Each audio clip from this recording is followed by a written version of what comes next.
2024 T20 ప్రపంచ cup super 8 పోటీలను team India ఘనంగా ప్రారంభించింది. ఆఫ్ఘనిస్తాన్తో జరిగిన మ్యాచ్లో రోహిత్ సేన 47 పరుగుల బిగ్ మార్జిన్తో అదిరిపోయే విజయాన్ని సాధించింది.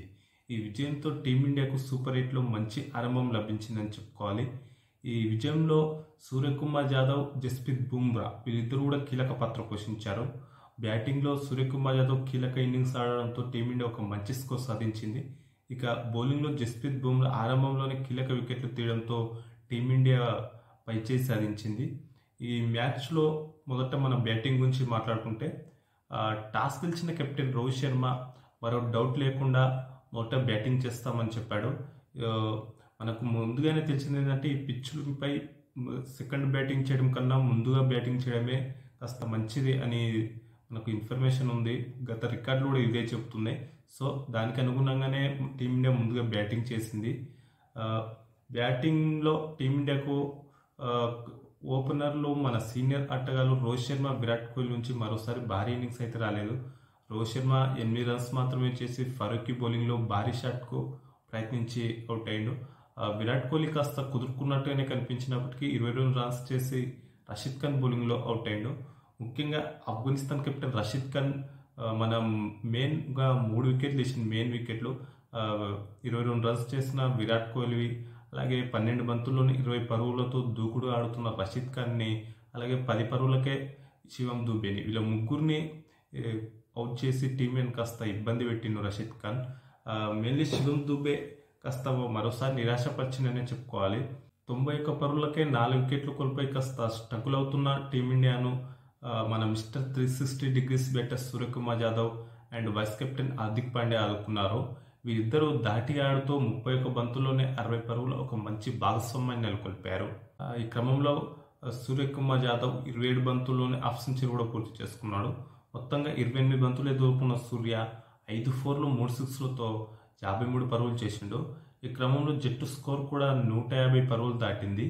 అయితే ఈ భాగస్వామ్యాన్ని 17వ ఓవర్లో ఫరూకీ విడదీసిండు. 53 రన్స్ చేసిన సూర్యకుమార్ యాదవ్ను అవుట్ చేసిండు. వెంటనే ఆఫ్ఘనిస్తాన్ పేసర్ నవీన్ ఉల్హాక్ కూడా చెలరేగాడు. 24 బంతుల్లో 32 పరుగులు చేసిన హార్దిక్ పాండ్యాను, 7 పరుగులు మాత్రమే చేసిన రవీంద్ర జడేజాను తన వరుస ఓవర్ల కోటాలో అవుట్ చేసిండు.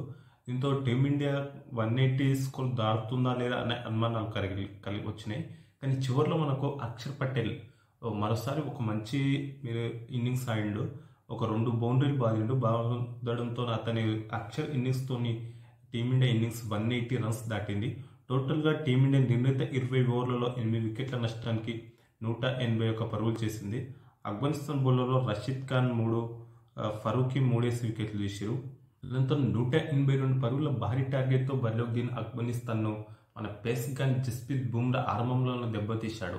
ముఖ్యంగా ఈ టోర్నీలో అద్భుతంగా ఆడుతున్న ఆఫ్ఘనిస్తాన్ ఓపెనర్లు ఇద్దరిని తక్కువ స్కోర్కే అవుట్ చేశాడు.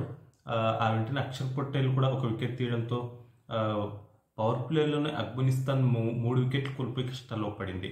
ఆ తర్వాత కూడా ఆఫ్ఘనిస్తాన్ వరుసగా వికెట్లు కోల్పోయింది.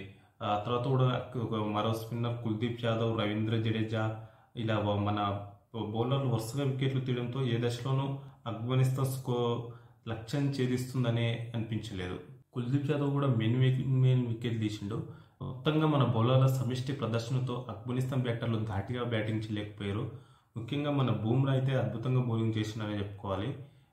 పరుగులను చాలా కట్టడి చేసిండు. డెత్ ఓవర్లో మరో వికెట్ కూడా తీసి ఆఫ్ఘనిస్తాన్ను కోలుకోకుండా చేసిండు. డెత్ ఓవర్లో అర్ష్దీప్ సింగ్ కూడా 3 వికెట్లు తీసిండు. ముఖ్యంగా జస్ప్రీత్ బుమ్రా తన 4 ఓవర్ల కోటాలో కేవలం 7 పరుగులు మాత్రమే ఇచ్చి 3 వికెట్లు తీసిండు. ఏకంగా 20 డాట్ బాల్స్ చేసిండు. జస్ప్రీత్ బుమ్రా టీ20 కెరీర్లో ఇదే బెస్ట్ బౌలింగ్ పర్ఫార్మెన్స్. మొత్తం 20 ఓవర్లు బ్యాటింగ్ చేసిన ఆఫ్ఘనిస్తాన్ 134 రన్స్ మాత్రమే చేసి ఆల్అౌట్ అయింది. 26 పరుగులు చేసిన ఉమర్ జాయే ఆఫ్ఘనిస్తాన్ జట్టులో మనకు టాప్ స్కోరర్గా నిలిచింది. మన బౌలర్లలో జస్ప్రీత్ బుమ్రా 7 పరుగులు మాత్రమే ఇచ్చి 3 వికెట్లు తీయగా అర్ష్దీప్ సింగ్ కూడా 3 వికెట్లు తీసిండు. అట్లాగే కుల్దీప్ యాదవ్ 2, జడేజా అండ్ అక్షర్ పటేల్ వీరిద్దరు కూడా చెరో వికెట్ తీశారు. అయితే ఈ మ్యాచ్లో టీమిండియా గెలవడంలో కీలక పాత్ర పోషించిన సూర్యకుమార్ యాదవ్కు player of the match award దక్కింది. అయితే ఇక్కడ ముఖ్యంగా చెప్పుకోవాల్సిన విషయం ఏంటంటే అంతర్జాతీయ టీ20 కెరీర్లో సూర్యకుమార్ యాదవ్కి ఇది 15వ player of the match award. అలాగే విరాట్ కోహ్లీ కూడా టీ20 క్రికెట్లో 15 అంతర్జాతీయ టీ20 క్రికెట్లో 15 ప్లేయర్ ఆఫ్ ది మ్యాచ్ అవార్డులు అందుకున్నాడు. వీరిద్దరూ అందుకునేది సమానమే అయినప్పటికీ అతి తక్కువ మ్యాచ్ల్లో అత్యధికంగా 15 ప్లేయర్ ఆఫ్ ది మ్యాచ్లు అందుకున్న బ్యాటర్గా విరాట్ కోహ్లీ రికార్డును సూర్యకుమార్ యాదవ్ బ్రేక్ చేసిండు. ఎందుకంటే ఇప్పటి వరకు విరాట్ కోహ్లీ 120కి పైగా అంతర్జాతీయ టీ20 మ్యాచ్లు ఆడగా సూర్యకుమార్ యాదవ్ ఇప్పటి వరకు 64 మ్యాచ్లు మాత్రమే ఆడిండు. అందులోనే 15 ప్లేయర్ ఆఫ్ ది మ్యాచ్ అవార్డులు అందుకొని విరాట్ కోహ్లీ రికార్డును అయితే సూర్యకుమార్ యాదవ్ బ్రేక్ చేసిండు. ఇక ఈ టీ20 ప్రపంచ కప్ సూపర్ 8 దశలో టీమిండియా తన తర్వాతి మ్యాచ్ను ఈ నెల 22న బంగ్లాదేశ్తో ఆడనుంది. ఆ మ్యాచ్లోనూ గెలిచి టీమిండియా సెమీస్ బెర్త్ ఖరారు చేసుకోవాలని కోరుకుందాం.